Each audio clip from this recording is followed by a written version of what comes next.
A desert sun bakes the earth at 120 degrees, yet deep below, a vault of ice lies perfectly preserved.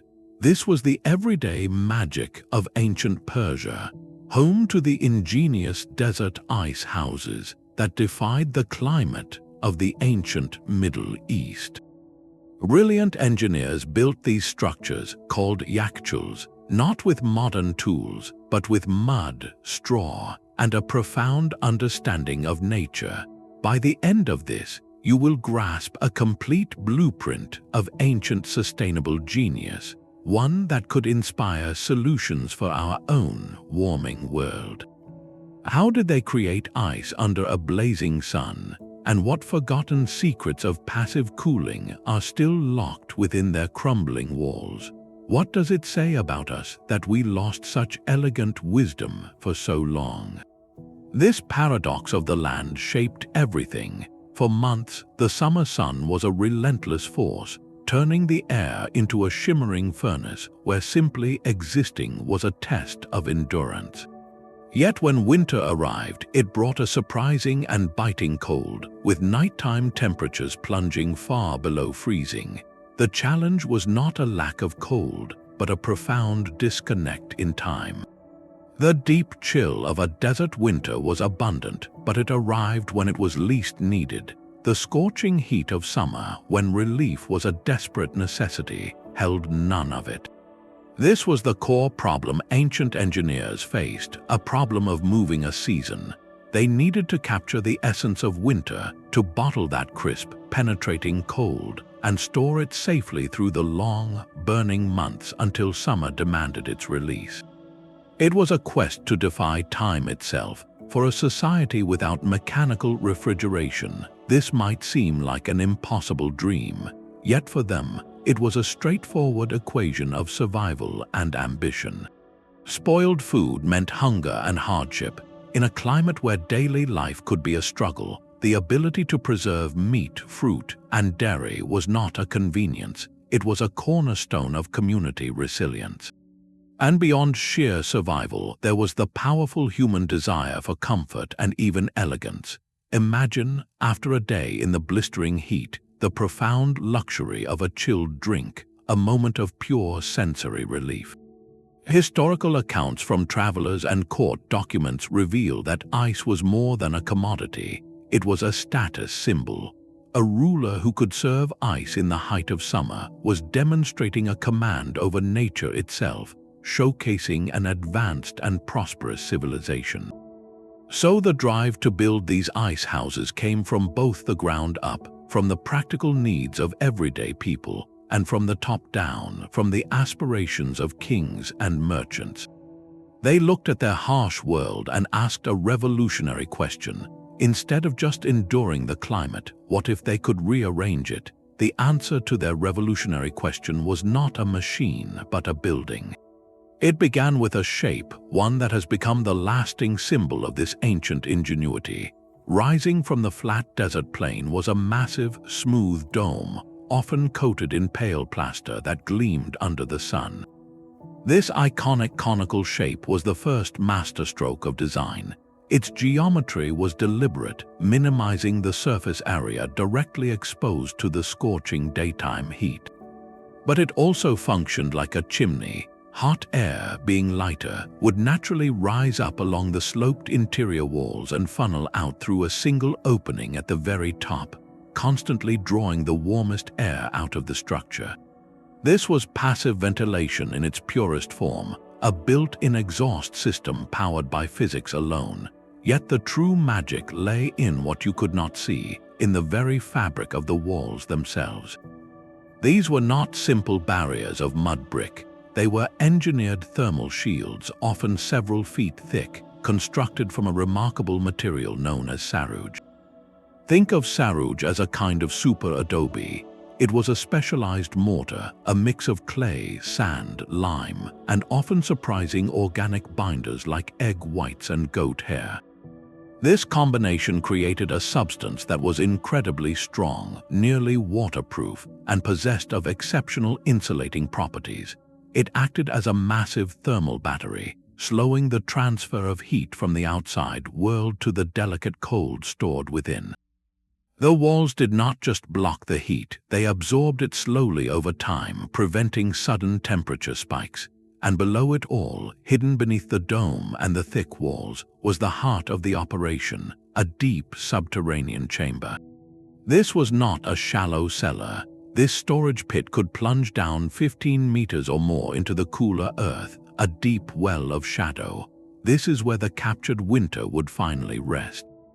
The ice, once harvested, was packed tightly into this pit in carefully arranged layers, each separated by insulating materials like straw or sawdust. These layers acted like blankets, trapping the cold air and preventing the ice blocks from fusing into one solid, unmanageable mass. The entire structure, from the wind-swept dome to the deepest, darkest pit, was a single integrated system. It provided shade, leveraged thermal mass, encouraged evaporative cooling, and utilized the Earth's own stable temperature.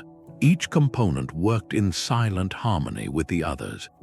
This was a natural refrigerator, a testament to an empirical, hands-on understanding of thermodynamics that was perfected centuries before the science had a name. They built not with formulas, but with a deep, observed wisdom of how heat and cold truly move through their world. But a perfect vault is useless if it remains empty. How did they actually fill this deep chamber with ice in a desert? The process of harvesting winter itself was another feat of clever simplicity. The desert night held the key to the entire operation. While the Yakhchal itself was a masterpiece of preservation, the ice it stored had to be created first, and this process was a separate miracle of timing and observation. Ancient engineers understood that to harvest winter, they had to work with the night. As temperatures plummeted after sunset, they would open carefully designed channels, directing a steady, shallow flow of water from the underground kanats into wide, rectangular basins or long, narrow trenches. These pools were strategically placed in areas of deep shadow, often flanked by high walls that blocked any lingering warmth from the sun-baked ground. The water they used was not deep, perhaps only a few inches, because depth was the enemy of freezing. A thin layer would cool and solidify much faster than a pond. Then they relied on a powerful, invisible force, radiative cooling. On those crystal-clear desert nights, with no cloud cover to act as a blanket, the heat from the water's surface would radiate directly out into the vast, cold expanse of space. The incredibly dry air, holding little moisture, further accelerated this heat loss. The result was that the water could freeze solid, even on nights when the air temperature hovered just at or slightly below the freezing point. It was a manipulation of microclimates, creating pockets of intense cold where water met the open sky. Just before dawn, when the night was at its coldest and the first hint of light threatened to melt their work, teams of laborers would move into the basins.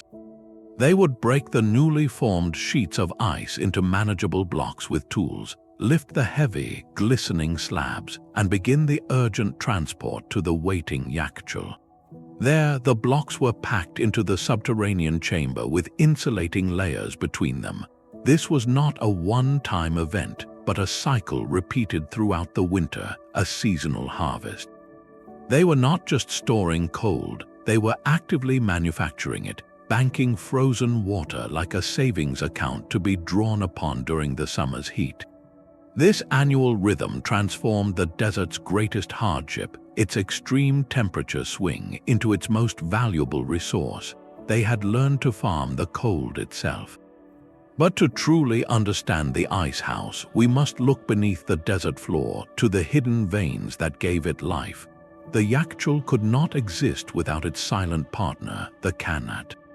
These were not simple wells or open ditches. A Kanat was a marvel of gravity-fed engineering, a gently sloping tunnel carved through rock and soil, sometimes stretching for dozens of miles.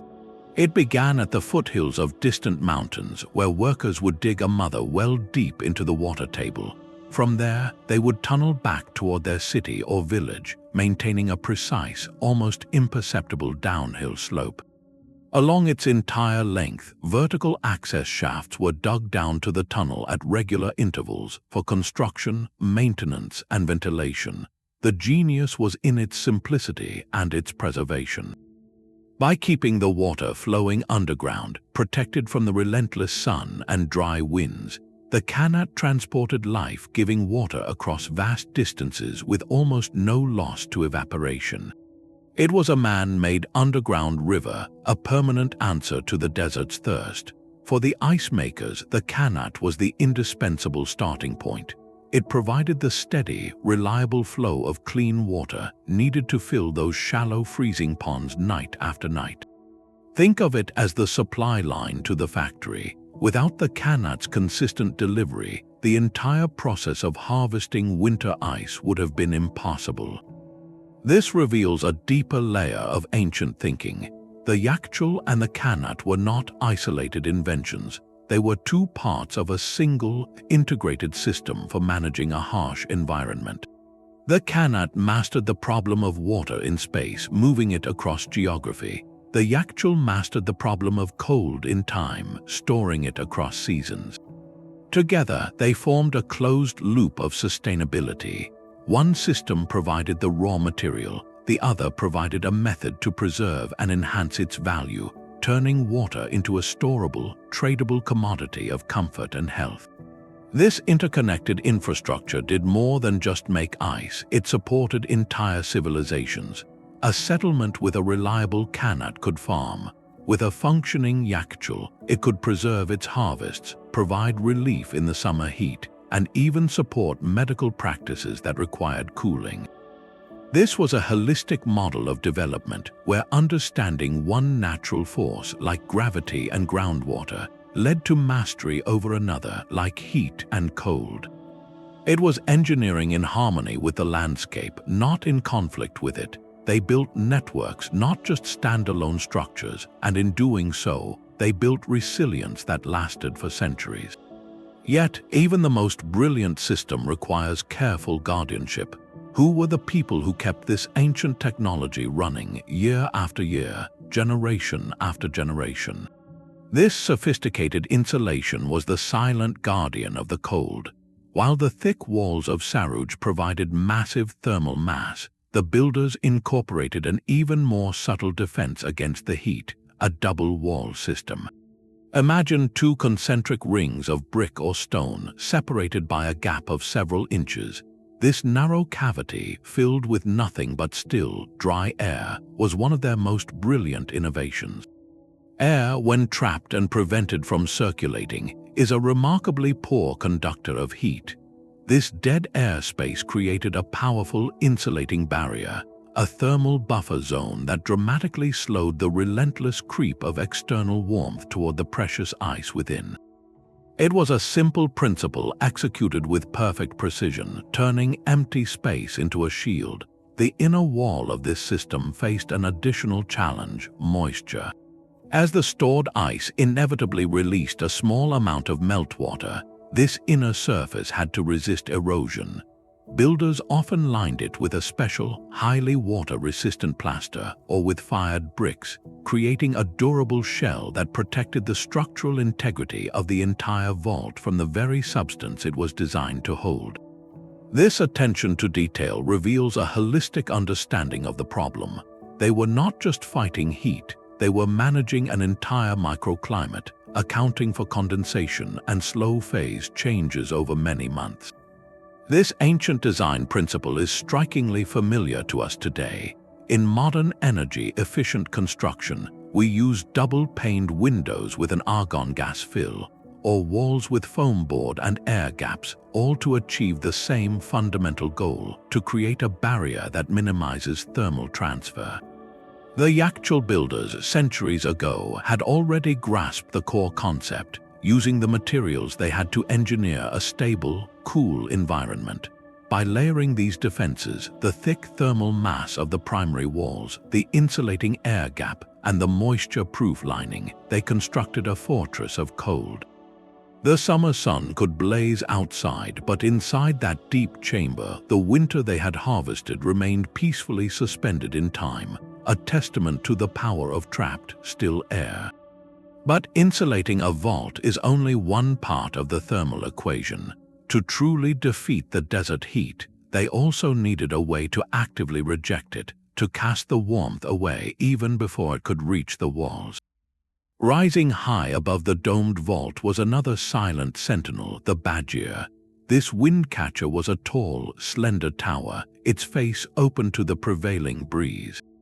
Its design was a study in aerodynamic intuition, shaped to funnel even the gentlest desert wind down a vertical shaft directly into the heart of the subterranean ice chamber.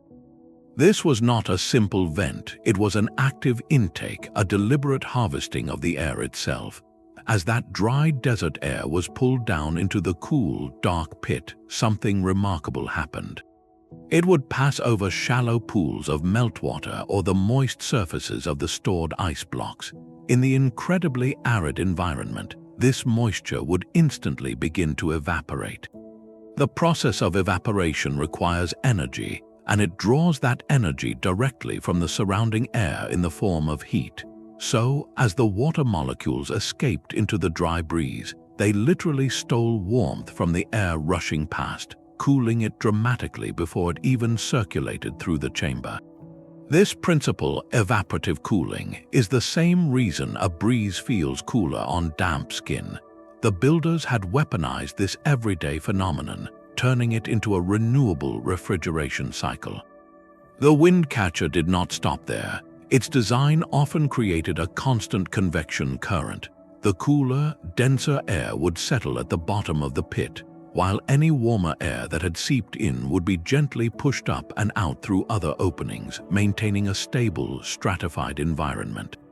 This transformed the entire structure from a passive cooler, a simple insulated box, into a dynamic climate control device. It was a system that could self-regulate, using the wind and the phase change of water to actively reject heat and replenish the cold. On a breezy day, the badger would hum with activity, a passive machine whose only fuel was the desert wind and the cleverness of its creators. It meant the Yakhchal was not just storing winter, it could, in a sense, make new cold on a summer's day, leveraging the dryness of the air against the heat it carried. This integration of architecture and elemental physics represents a pinnacle of passive design. They had built a refrigerator that ran on sunshine and wind. Every square foot of ground was a potential thermal asset or liability. The builders of the Yakhchal understood this at a profound level, treating the entire site not as a blank slate, but as a dynamic partner in their cooling project. Strategic orientation was their first and most critical maneuver. These structures were almost universally positioned to face north, aligning their main openings and the channels of their windcatchers to directly greet the prevailing cool winds that swept down from higher altitudes. This was not a casual preference, it was an act of capturing a natural resource. By placing the entrance on the north side, they ensured that the first air to enter the system was already the coolest available, giving their evaporative cooling processes a head start. But the sun was a more persistent adversary than any wind was a friend. To counter its daily arc, builders sought out specific locations, often choosing north-facing slopes of hills. Here, the land itself provided an extra few hours of precious shadow each day, shortening the structure's exposure to direct radiation. In flatter areas, they might construct tall perimeter walls on the southern and western sides, casting long, protective shadows over the dome and its base for critical portions of the afternoon, the hottest part of the day. This shadow management extended to the very form of the building. The iconic conical dome was not just a shape for structural strength or hot air ventilation, it was also a self-shading device. As the sun moved across the sky, the dome's own curved surface would cast a continuously moving ring of shadow around its circular base. This prevented the ground immediately surrounding the foundation from baking in the sun and conducting that stored heat inward through the lower walls. They had designed a building that carried its own portable shade. The ground itself received careful attention. The area around a yakhchal was typically kept clear of dark, heat-absorbing materials like bare soil or rock. Instead, builders would often spread a layer of light-colored gravel or crushed limestone. This pale surface acted as a reflector, bouncing a significant portion of the sun's intense radiation back into the atmosphere, rather than allowing it to be absorbed and re-radiated as heat near the structure's walls. It was a simple, low-tech solution with a powerful effect, effectively raising the albedo or reflectivity of the immediate microenvironment. This meticulous choreography of wind, shadow, and reflection reveals a holistic vision. They were not just constructing a building, they were engineering a microclimate. Every decision, from the grand orientation to the color of the gravel, was a calculated move in a silent battle against the sun. It shows an intuitive, pre-scientific mastery of solar geometry and local meteorology, a deep reading of the landscape that allowed them to turn the desert's own features into a network of thermal allies.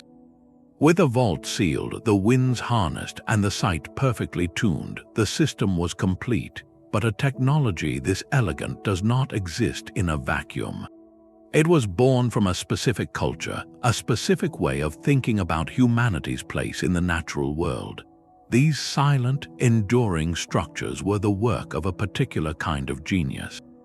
The minds behind the yakhchal were not architects who sketched on parchment, but master builders known as mimars, whose classrooms were the construction sites themselves and whose textbooks were written in mud and stone. They were the inheritors and innovators of a profound tradition called vernacular architecture. This is not a style imposed from above, but one that grows from the ground up, shaped by centuries of living in a place and learning its secrets. For the mimar, every decision began with the land beneath his feet. The primary materials were not imported, they were gathered. Sun-baked mud bricks, clay dug from nearby riverbeds, straw from the harvest, even goat hair and egg whites for binding. These were not second-choice options, they were the ideal choices. Mud brick has a high thermal mass, absorbing heat slowly and releasing it slowly, perfect for stabilizing the interior temperature of an ice house. Straw mixed into clay provided tensile strength, preventing cracks as the structure settled. These materials were free, sustainable, and possessed exactly the properties needed for the task. This local sourcing made the technology democratic. Any community with access to water, earth, and straw could, in principle, build one. It was advanced engineering made from the humblest of ingredients, a technology that empowered rather than created dependency. The knowledge of how to combine these materials was not found in a single library. It was a living science passed down through guilds and the intimate master-apprentice relationship. A young learner would spend years mixing mortar, learning the feel of the right clay to sand ratio, observing how a wall was laid to bear weight and shed heat. He learned through his hands and his eyes, through stories of past failures and triumphs.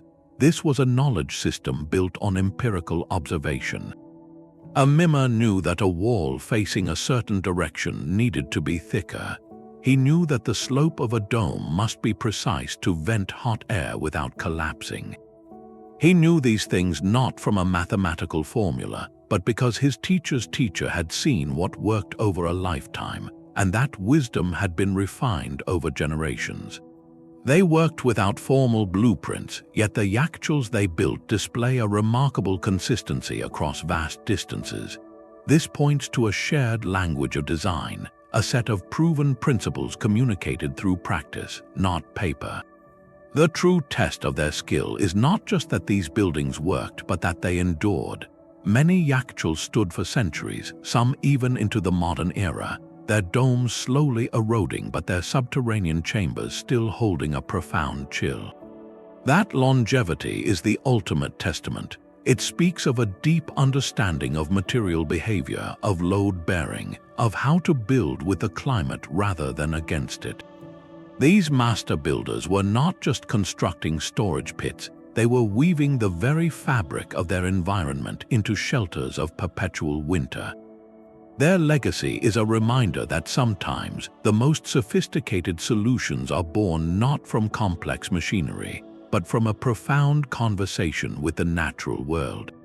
The ice was never just about temperature. Within the vaults of the Yakhchal, ancient societies stored something far more potent than frozen water. They stored social power and cultural identity. In the blistering heart of a Persian summer, to offer a guest a cup of water beaded with condensation, or a spoonful of a sweet, half-frozen sherbet, was an act of profound significance. It was a statement written in cold. The host was demonstrating a command over the environment so complete they could summon the essence of winter at will. This transformed ice from a mere commodity into a powerful currency of hospitality and prestige, a tangible proof of one's resources and generosity. The ultimate expression of this was found in the royal courts. Historical records from empires like the Achaemenid and later the Sassanian describe vast underground ice stores, palaces cooled by circulating air from nearby yakhchāls, and kitchens dedicated to creating elaborate frozen confections. A ruler who could serve his courtiers and foreign ambassadors a delicate ice dessert during a heat wave was performing a kind of magic. He was reinforcing his authority, showcasing that his reign brought not just security, but comfort and even luxury, bending the harsh rules of nature to his will. This cultural importance was formalized in the role of the Yakhchāl-Dār, the ice keeper. This was not a menial laborer, but a trusted court official, responsible for managing the precious royal ice reserves, its distribution, and its use in ceremonies. His position underscores how central this technology was to the projection of power and the maintenance of social order. The drive to build and maintain these structures, therefore, flowed from two deep wells. One was the practical, ground-level need for food preservation and community health. The other was this lofty human desire for refinement, for ceremony, and for the social leverage that comes from controlling a rare and marvelous thing. The Yakhchal satisfied both, making it an indispensable pillar of civilization. It was as much a cultural achievement as an engineering one. The ingenuity of the desert ice house refused to recognize borders. This brilliant technology of thermal defiance did not remain a secret of Persia, but began a quiet migration, carried along the same ancient roads that transported silk, spices, and ideas. The core principle, the simple, profound act of capturing and insulating winter's cold, proved to be universally compelling. As empires expanded and trade networks deepened, the concept of the Yakhchal traveled, morphing to meet new landscapes and cultures. We can trace its intellectual footprint across continents, a testament to a shared human puzzle. In ancient China, scholars and engineers developed the bingjiao, or ice cellar. These were often elaborate, masonry-lined pits, sometimes built into hillsides or beneath important buildings. The Chinese approach placed a strong emphasis on ceremonial and imperial use, with detailed records kept on the harvesting and rationing of ice for the royal court and for sacrificial rites. The ice itself was often cut from frozen lakes and rivers during the severe northern winters, then transported with great ceremony to be stored. The design philosophy shared the same goal, creating a stable, deeply buried environment where the cold could sleep through the summer, but the execution reflected local priorities and architectural styles. Far to the west, the Romans, masters of engineering in their own right, constructed what they called snow wells. These were often conical pits lined with straw and earth, used to store snow compacted from the Apennine Mountains. The historian and scholar Pliny the Younger even wrote about the common practice of using this stored snow to chill drinks and make early forms of sorbet. The Roman adaptation was typically more utilitarian, serving the villas of the wealthy and the public baths, focusing on immediate comfort and luxury rather than long-term food preservation on a civic scale. Centuries later, the Ottoman Empire would refine the concept into structures known as sarooj, or ice houses, which became common features in Istanbul and other major cities. Ottoman designs often incorporated more sophisticated masonry domes and complex circulation systems, reflecting their advanced architectural heritage. They used ice harvested from nearby mountains or frozen lakes, storing it to supply the bustling capital and its famous coffee houses, where iced sherbets became a social staple. This geographic spread is a map of intellectual exchange. Each culture encountered the core idea, perhaps through a traveler's tale or a merchant's observation, and then did something fascinating. They reverse-engineered it with their own materials. They adapted its scale to their needs. They integrated it into their own unique rituals of power and daily life. The Persian Yakhchal, the Chinese Bingjiao, the Roman snow well, and the Ottoman sarooj were not copies but cousins. They represent a family of solutions to the same fundamental problem, each speaking in the architectural dialect of its homeland. This diffusion reveals something beautiful about ancient innovation. It was networked, not isolated. A good idea, especially one dealing with a universal need like preservation and comfort, had wings. It traveled the Silk Road, crossed the Mediterranean, and climbed mountain passes, slowly weaving a web of shared knowledge across the ancient world. By mapping the journey of the ice house, we see more than just the movement of a building technique. We witness a conversation happening across centuries and empires, a collective human effort to carve out a pocket of winter in the most unexpected places.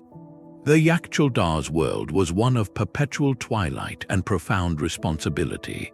His day began in the cool, silent darkness long before the sun would crest the horizon, his arrival at the ice house marked only by the soft scrape of a heavy wooden door. His first task was always an inspection, a sensory reading of the vault's health. Moving carefully down into the deep pit by the light of a small oil lamp, he would run a practiced hand along the insulating layers of straw or sawdust that separated the blocks of ice, feeling for any telltale dampness that might indicate a slow melt. He would note the quality of the air itself, a crisp, dry chill that told him the balance was being maintained. This was not a casual check. It was a diagnostic, a daily assessment of whether the winter they had captured was still sleeping soundly.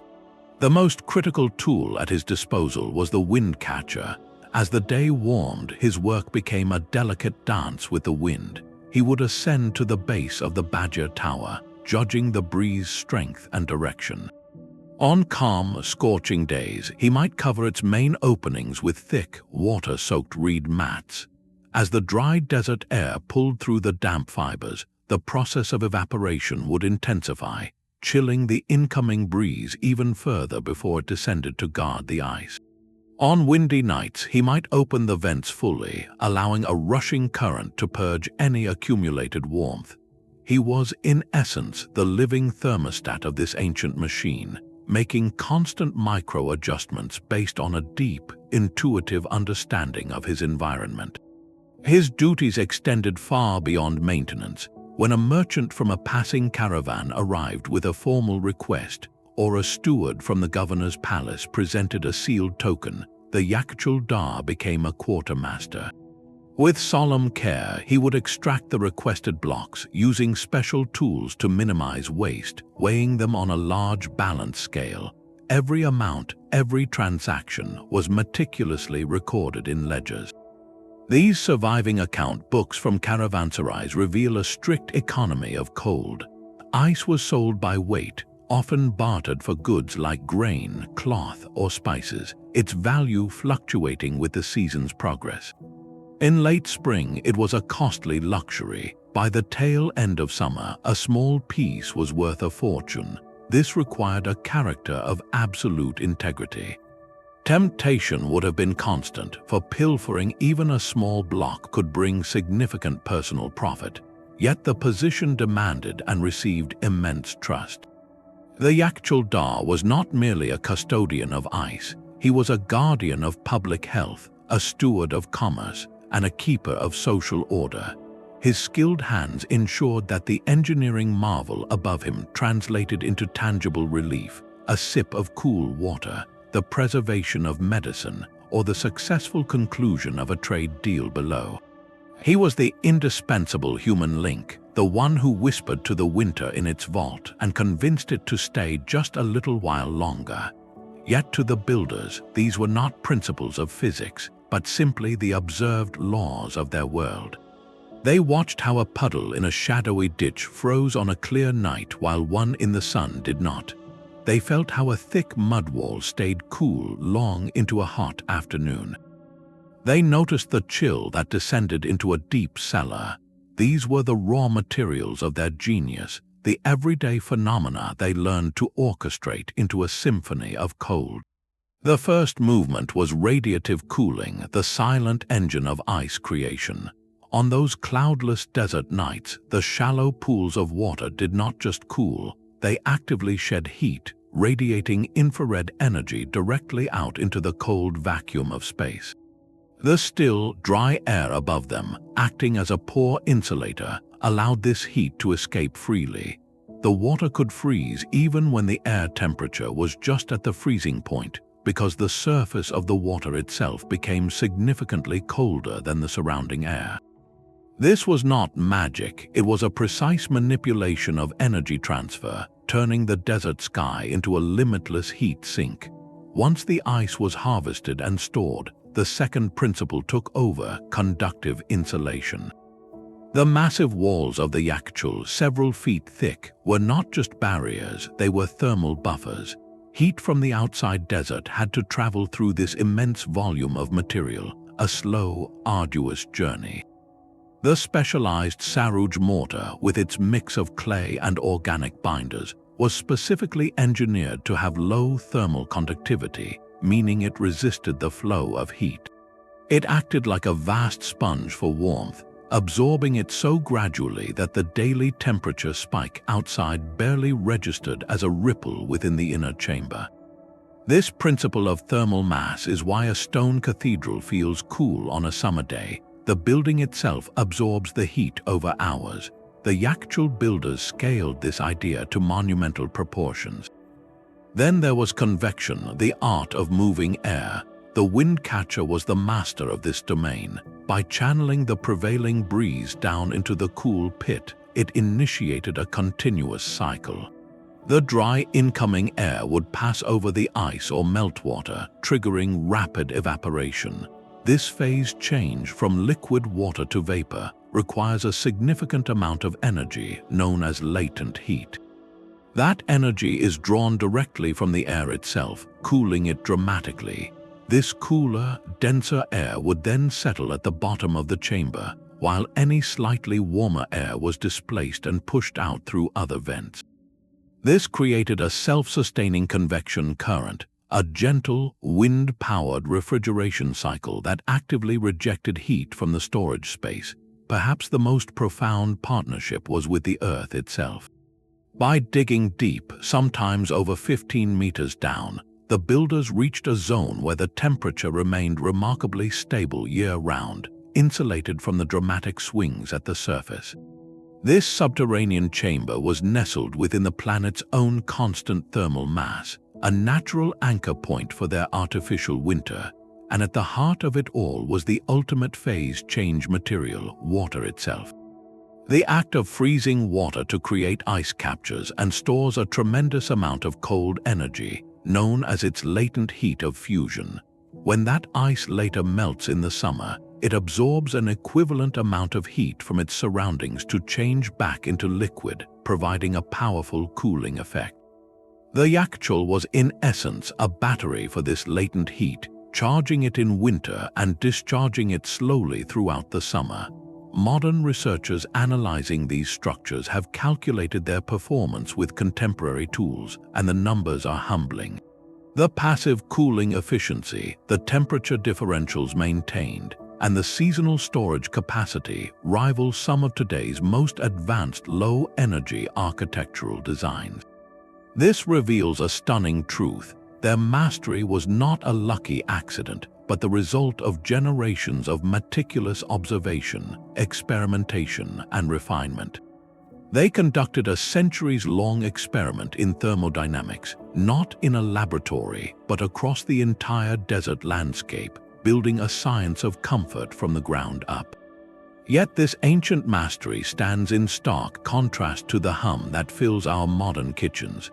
The sleek refrigerator in your home operates on a completely different principle, the vapor compression cycle. It is an active, energy-hungry machine.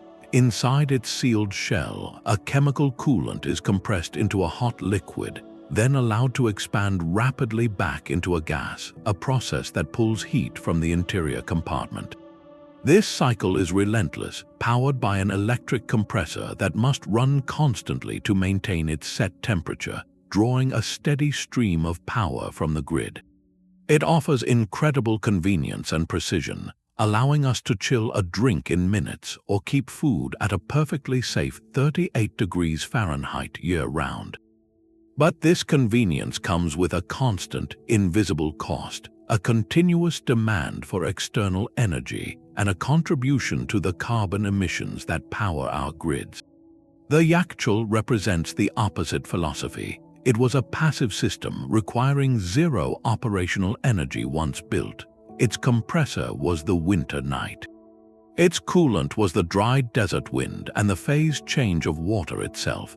It asked for no electricity, only intelligence. It could not make ice in July, but it could preserve the ice made in January until August arrived, creating a vast seasonal battery of cold. This is not a comparison of better or worse, but of fundamentally different relationships with our environment. One system creates a controlled microclimate through constant intervention and resource consumption. The other cultivates a stable microclimate through initial cleverness and then a graceful partnership with natural cycles. The modern refrigerator gives us control but demands perpetual payment. The ancient ice house asked for understanding and then worked for free. In our current age, grappling with the consequences of high energy consumption and climate change, the passive wisdom of the Yakhchal resonates with new urgency. It challenges a modern assumption that our comfort must always come from plugging something in. What if, for some of our needs, the answer is not a more efficient machine, but a smarter relationship with the seasons already turning outside our window? The lesson is not to abandon refrigeration, but to remember that other ways of thinking are possible. It invites us to ask where in our own lives we might replace constant consumption with intelligent design, to look for the natural cycles we can harness rather than override.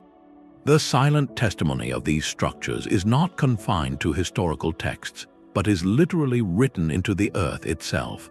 Across the sun-baked plains of Iran and into Central Asia, the ground holds the physical proof of this ancient ingenuity. Archaeological excavations have unearthed the ruins of numerous yakhchals, their distinctive domed silhouettes now broken but their subterranean chambers often lying perfectly preserved beneath the sand. These sites are more than just crumbling monuments, they are time capsules of thermal engineering. At places like Meybod and Kerman, you can descend a worn set of steps into the heart of a centuries-old yakhchal and experience the immediate, profound drop in temperature. That lingering chill is the most direct evidence of the system's success, a sensory link to the past that no document can provide. To understand these ruins without destroying them, modern archaeologists employ non-invasive tools like ground-penetrating radar. This technology sends pulses into the earth, mapping the outline of buried pits, channels, and foundation walls, creating a three-dimensional blueprint of the infrastructure hidden from view. It reveals the true scale and sophistication of the underground network, showing how deep the chambers went and how they were often connected to Kanat channels for water supply. But the most intimate connections come from the small finds, a pottery sherd from a water jug left behind by a laborer taking a break from harvesting ice. A worn stone tool used to break the frozen sheets in the pre-dawn light.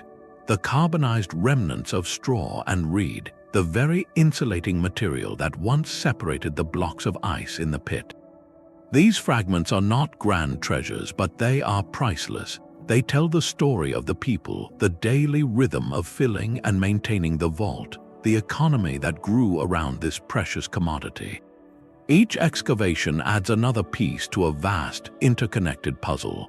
It confirms the descriptions left by travelers and scholars, moving the Yakhchal from the realm of legend into the domain of verified history. More importantly, it allows us to reconstruct an entire system.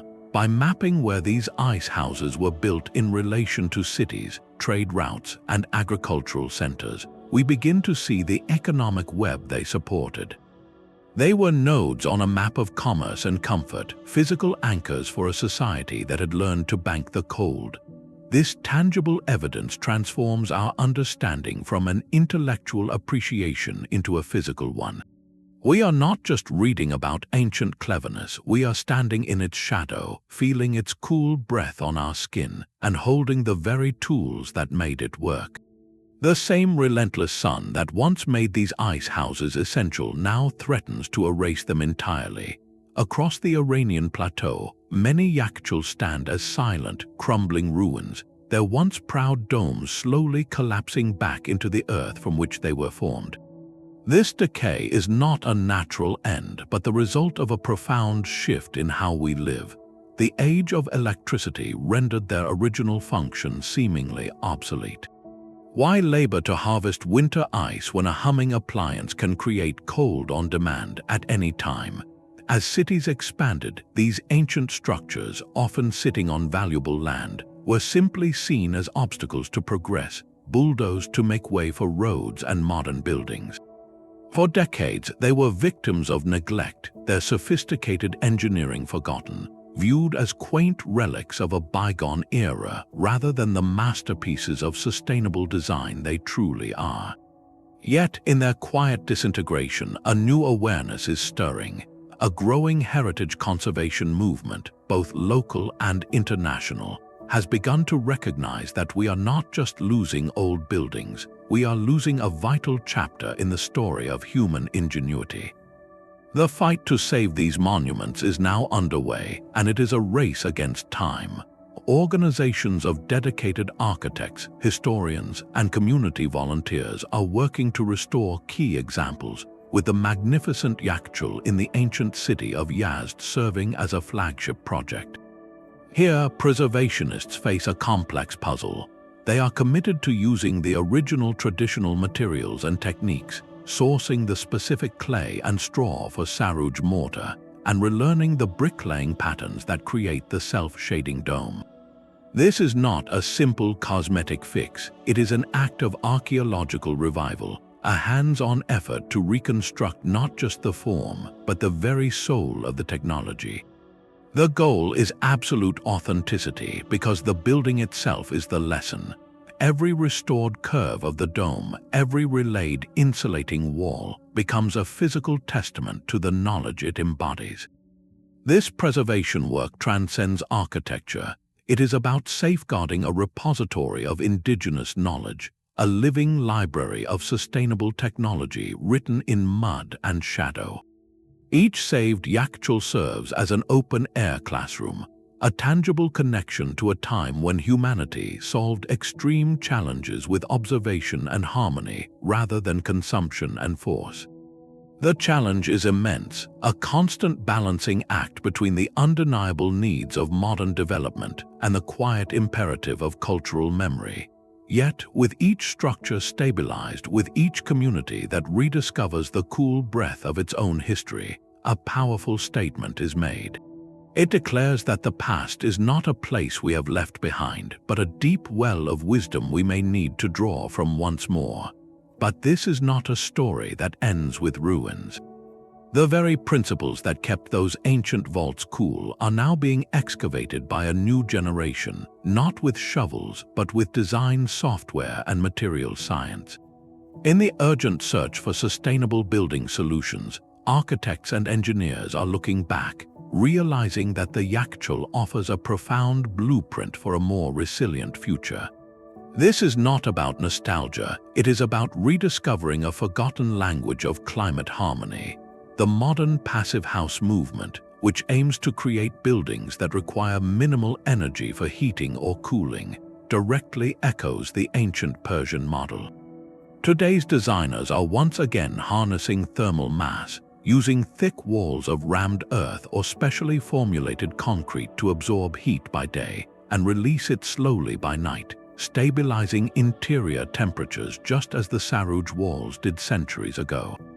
They are embracing earth sheltering, building homes partially into hillsides or covering roofs with soil and vegetation, leveraging the Earth's constant temperature as a natural insulator. This is the modern translation of digging deep into the ground to find a stable thermal anchor, and the Windcatcher, that elegant tower of captured breeze, has been reborn. In places like the Masdar City development in Abu Dhabi, you can see contemporary versions, sleek metallic towers that funnel wind down into courtyards and plazas, creating cool microclimates without a single watt of electricity. Researchers are even developing high-tech versions with automated louvers that track the wind, optimizing airflow with a precision the ancient builders could only dream of, yet following the same fundamental principle. The quest for better materials has led scientists to analyze the composition of sarooj itself, that super mortar of clay, lime, and organic binder. Its remarkable durability and insulating properties are inspiring the development of new, eco-friendly composites for green construction. Startups are experimenting with geopolymer cements and bio-based insulation, seeking to replicate its performance with a lower carbon footprint. What we are witnessing is a full-circle moment in human ingenuity. The challenges of extreme heat and energy scarcity that defined the ancient desert are now global concerns in an era of climate change. The solutions pioneered by those master builders, solutions born of observation and necessity, are being validated by modern physics and re-engineered for our times. They prove that some forms of intelligence are timeless. A building that cools itself by collaborating with the wind, the earth, and the night sky is not a relic, it is a revelation.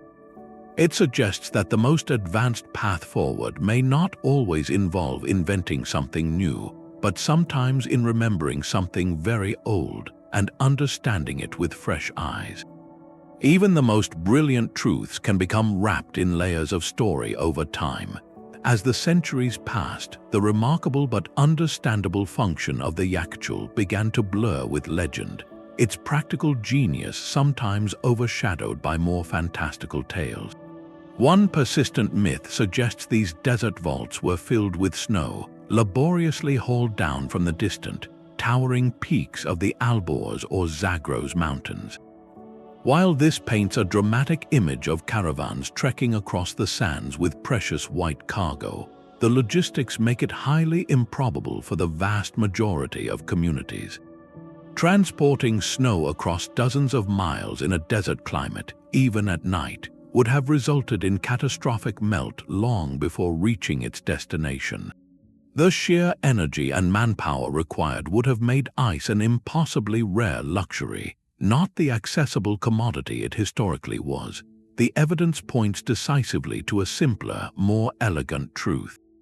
They manufactured the ice locally on site, using the shallow ponds and the radiative desert nights we have already explored. This method was democratic, scalable, and turned a local climatic quirk into a reliable resource. Another common overstatement is the idea that a yakhchal could spontaneously create ice in the scorching height of summer. This grants the structure an almost alchemical power it did not possess. Its true genius was not generation but preservation. It was a phenomenal keeper of cold, a seasonal battery, not a perpetual ice machine. The distinction is crucial because it shifts our awe from a mythical, unexplained power to a measurable, repeatable feat of engineering. The wonder lies in the duration and stability of its storage, not in defying the summer sun's heat in the moment. Then there are the folk tales, the kind passed down in whispers. Some stories spoke of mystical incantations whispered by the builders into the mortar, spells that bound the cold within the walls. Others suggested a hidden treasure, a jewel of great power, was sealed beneath the foundation, its mystical energy radiating the chill that preserved the ice. These narratives are deeply human, faced with a result so impressive it seemed to contradict everyday reality. It was perhaps natural to attribute it to supernatural aid or hidden riches.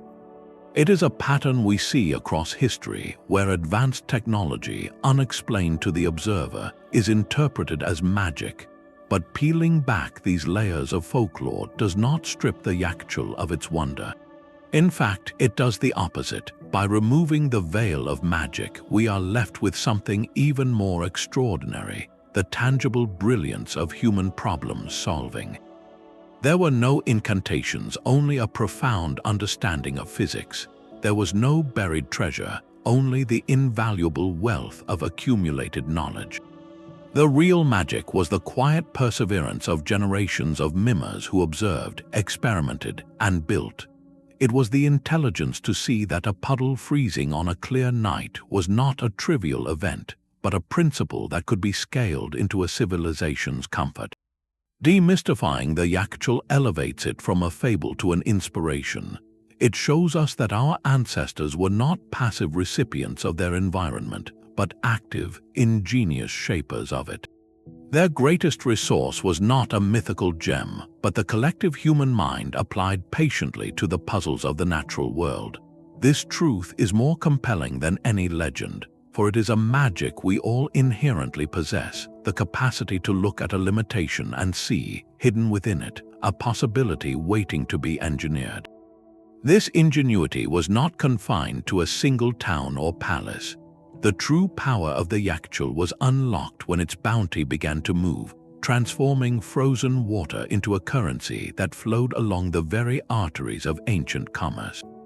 Ice became a trade commodity, a tangible form of winter packaged for transport. Specialized merchants, recognizing the immense value of this relief, would load carefully insulated carts with blocks swaddled in thick layers of straw and felt. These carts then joined the great, dusty processions of the Silk Road, their precious cargo destined for distant markets and a crucial network of way stations known as caravanserais. Imagine one of these roadside inns after a brutal day's journey under the desert sun. For a merchant from Samarkand or a pilgrim from Baghdad, the offer at a caravanserai was not just a roof and a meal. It was the profound, almost miraculous service of a chilled drink, or the chance to preserve a delicate shipment of medicine or dairy for the next leg of the trip. To secure this advantage, many larger caravanserais invested in their own, smaller-scale ice pits, effectively becoming retail outlets for this cold comfort.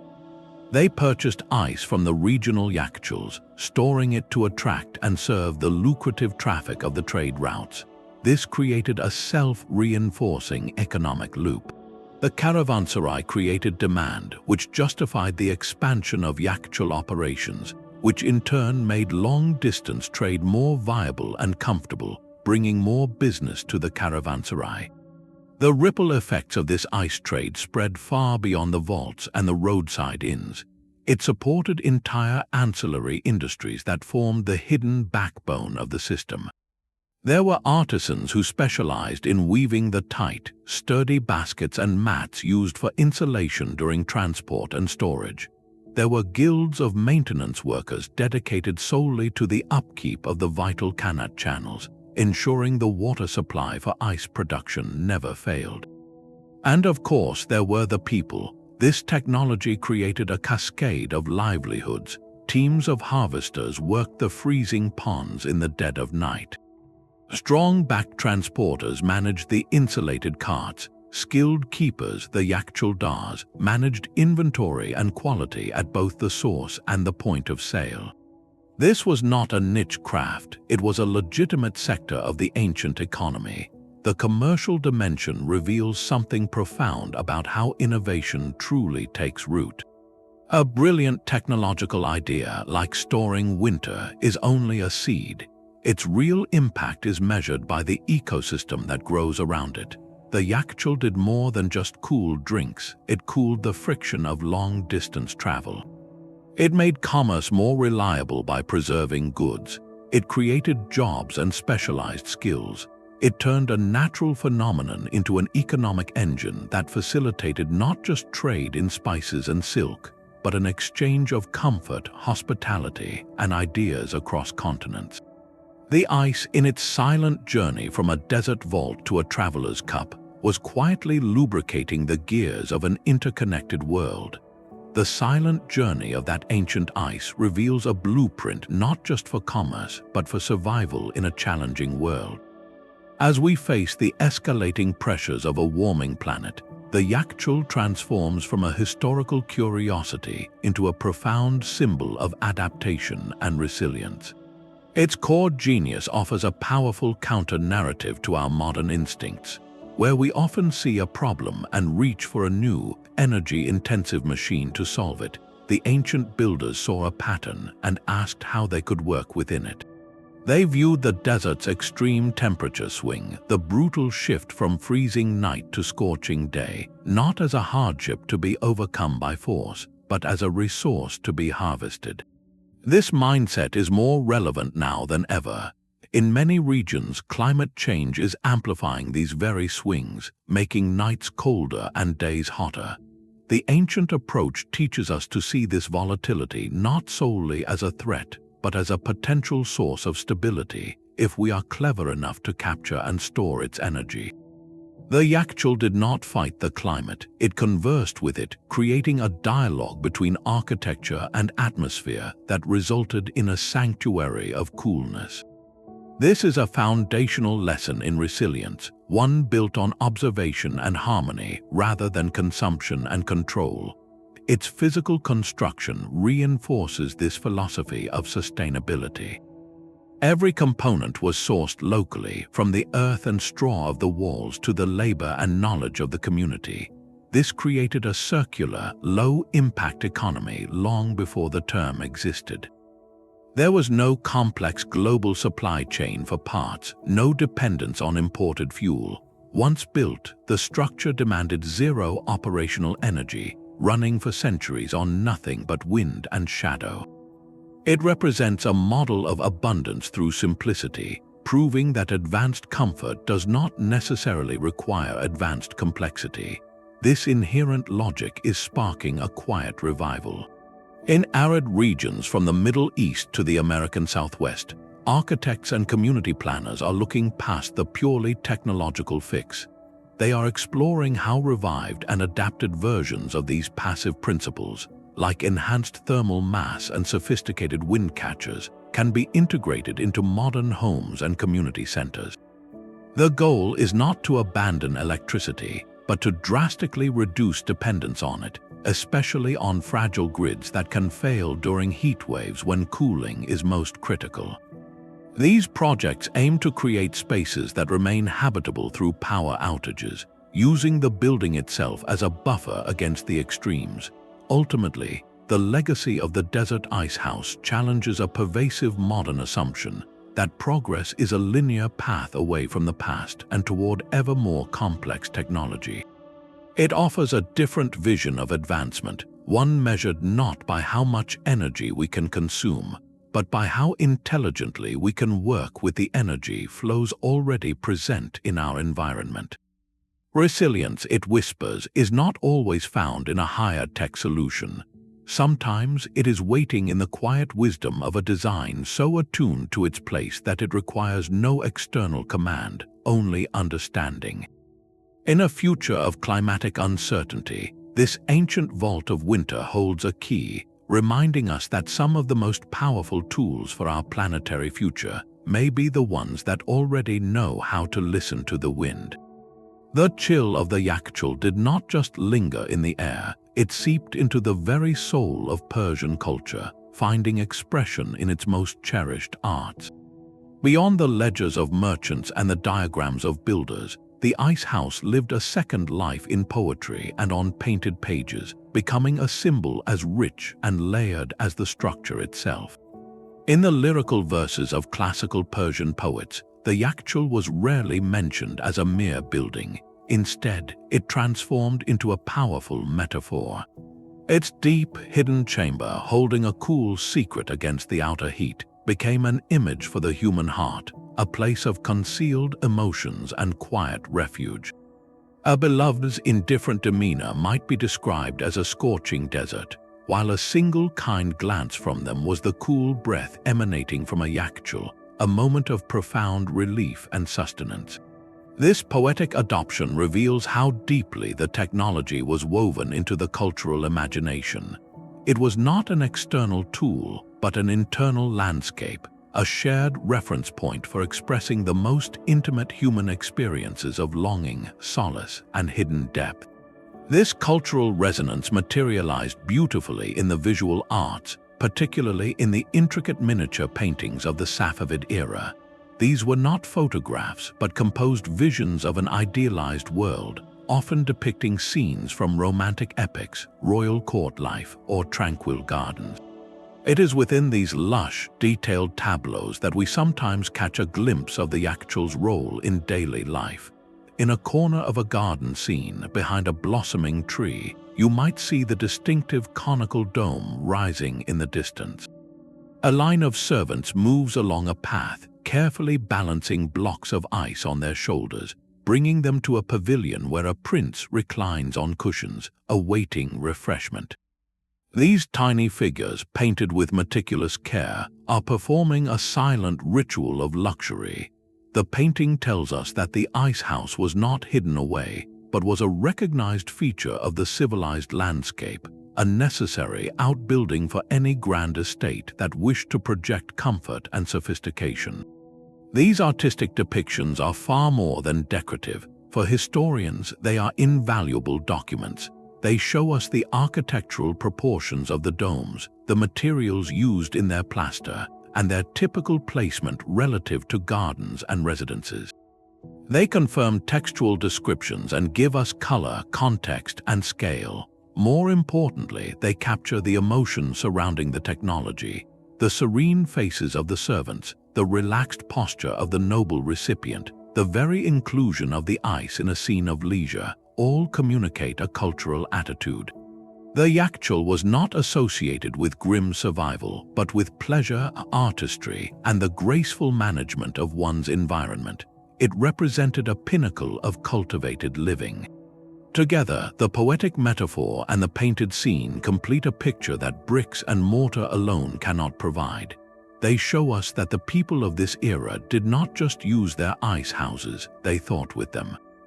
They integrated this marvel of engineering into their language for love and their visions of paradise. The structure cooled their bodies, but it also stirred their minds, becoming an enduring symbol of the quiet, intelligent triumph of human creativity over a harsh world. This artistic legacy ensures that even as the physical domes crumble, the idea of the Yakhchal, as a place of preserved coolness and hidden treasure, remains forever frozen in time, a testament to its profound hold on the human spirit. This global conversation about climate was not a monologue but a chorus. While Persia perfected the Yakhchal, brilliant minds across the ancient world were whispering to the heat in their own architectural languages, reaching remarkably similar conclusions. In the arid landscapes of Rajasthan, India, communities did not build up but dug down, creating the breathtaking stepwells known as bayoris. Chand Bayori is one of the most stunning examples, a massive inverted pyramid carved into the earth with over 3,500 symmetrical steps descending nearly 100 feet to a dark, cool reservoir. This was not merely a source of water, it was a masterpiece of passive cooling. As you descended the steps, the temperature would drop dramatically with each level. The vast, shaded stone surfaces and the deep pool of water at the bottom created a powerful microclimate through constant evaporation. The air at the lowest levels was often 10 to 15 degrees cooler than the surface, providing a communal refuge from the blistering sun, a place where people could gather, socialize, and find respite. It was a social yakhchal, engineered not for storage but for immediate shared relief. Across the Mediterranean, the pragmatic Romans applied their engineering prowess to the same problem. They constructed facilities called aquae frigidi, or cold baths, often fed by cool mountain springs and integrated into their vast network of aqueducts. More directly, they harvested snow from the peaks of the Apennine Mountains, packing it into deep, insulated storage pits lined with straw and earth. The Roman scholar Pliny the Younger noted the common practice of using this stored snow to chill wines and create early frozen desserts, a luxury enjoyed in the villas of the wealthy. Their approach was characteristically systematic, treating cold as a commodity to be collected, transported, and managed, yet their underlying reliance on insulation and subterranean storage echoes the Persian model. Far to the south, along the Nile, ancient Egyptian architects worked with the prevailing north winds. They designed houses with high, strategically placed openings to catch these breezes, channeling them across courtyards and through living spaces. Often, these wind scoops would direct air over large porous clay jars filled with water.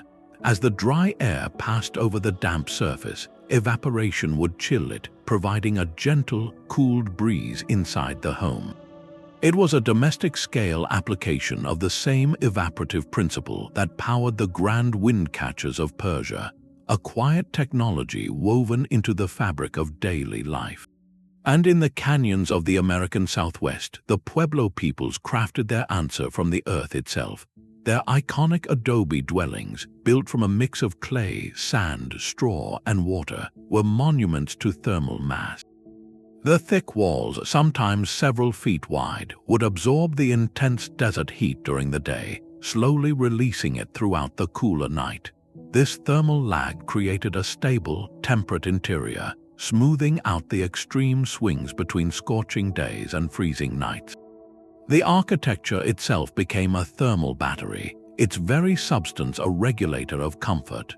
From the stepwells of India to the adobe pueblos of the Americas, this tapestry of solutions reveals a profound truth.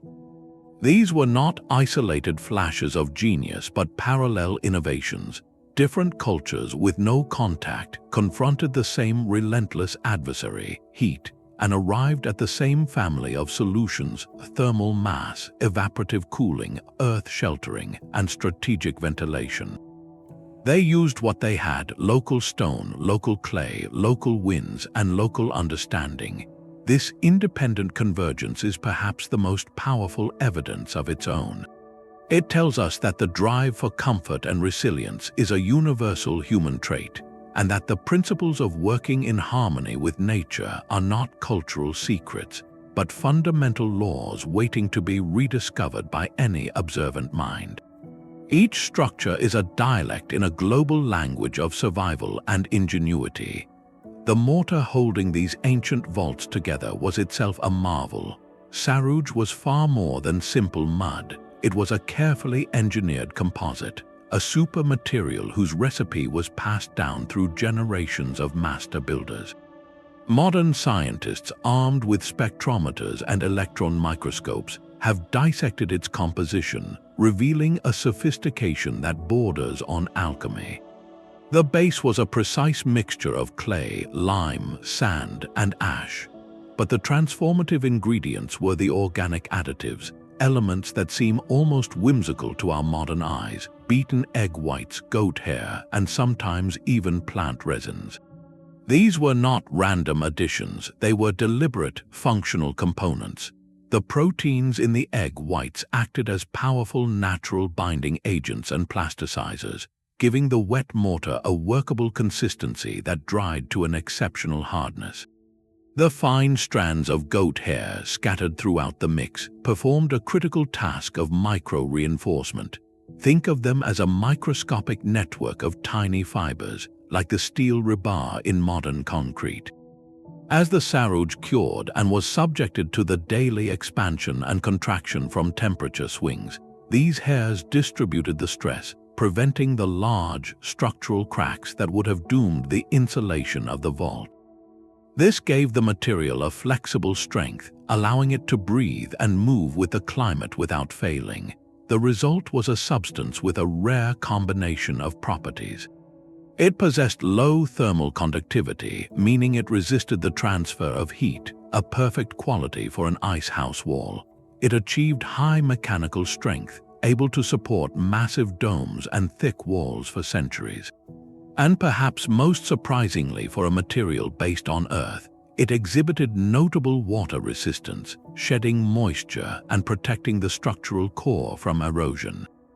In essence, sarooj was a form of high-performance, environmentally responsive concrete, perfected a millennium before the term existed.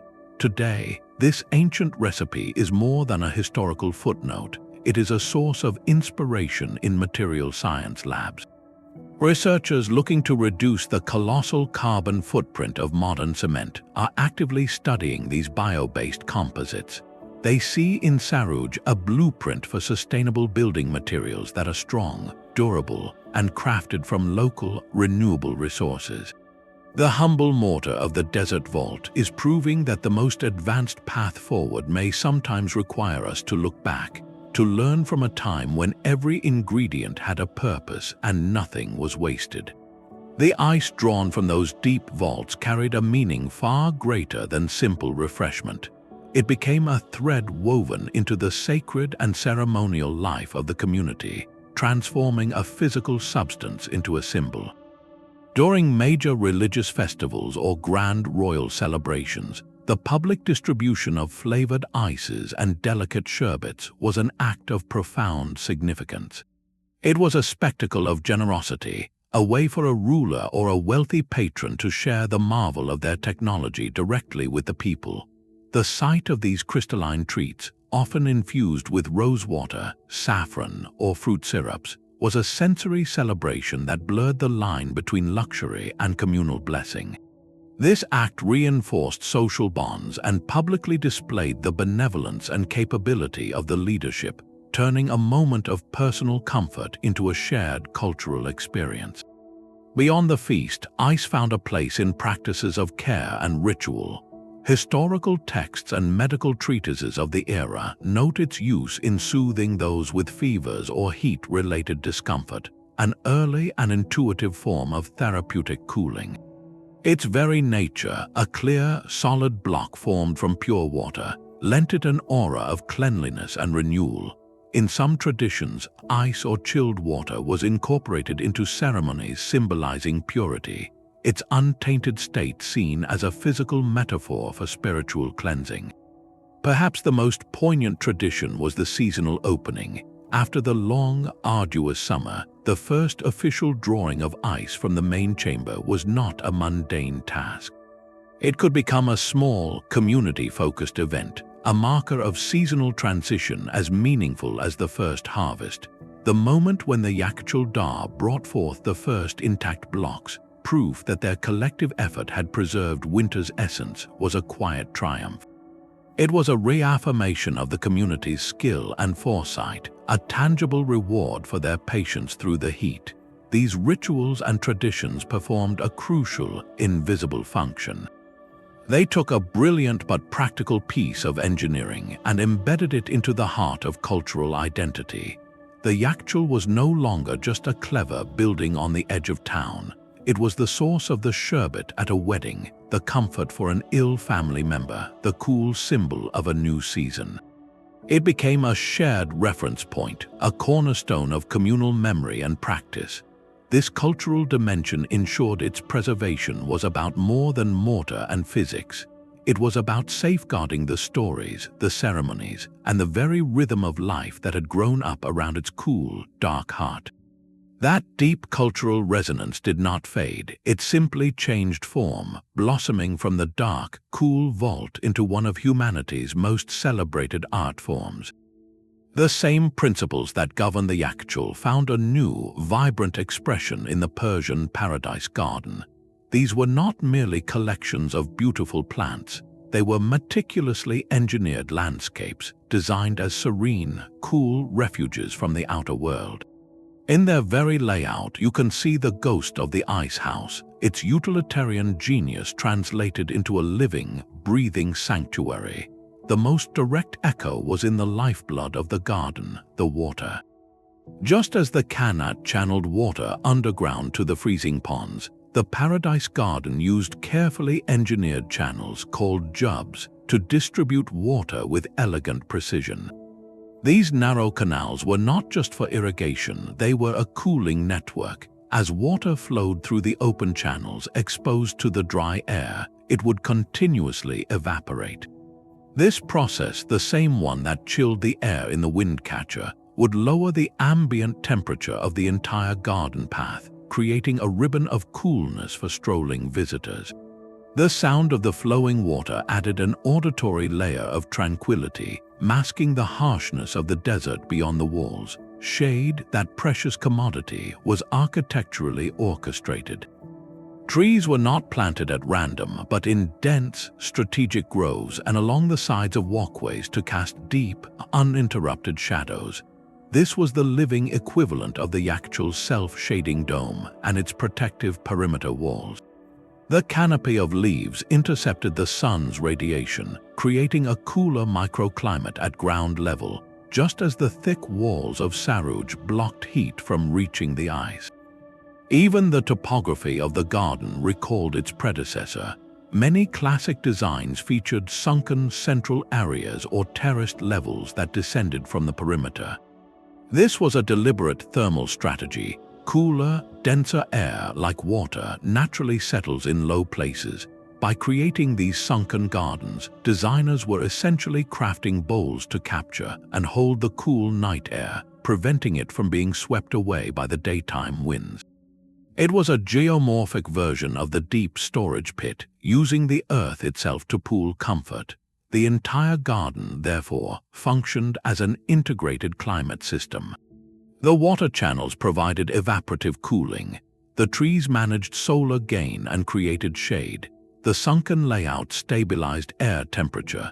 Together, they formed a living Yakhchal, where vines and blossoms replaced ice and straw, and the goal was not preservation, but perpetual, sensual renewal.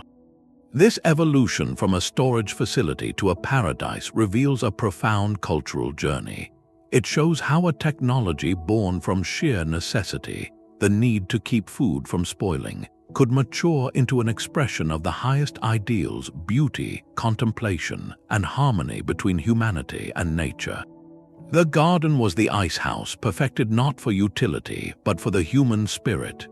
The final whisper of the Windcatcher carries a timeless truth. The story of the desert ice house is not merely a chapter in architectural history.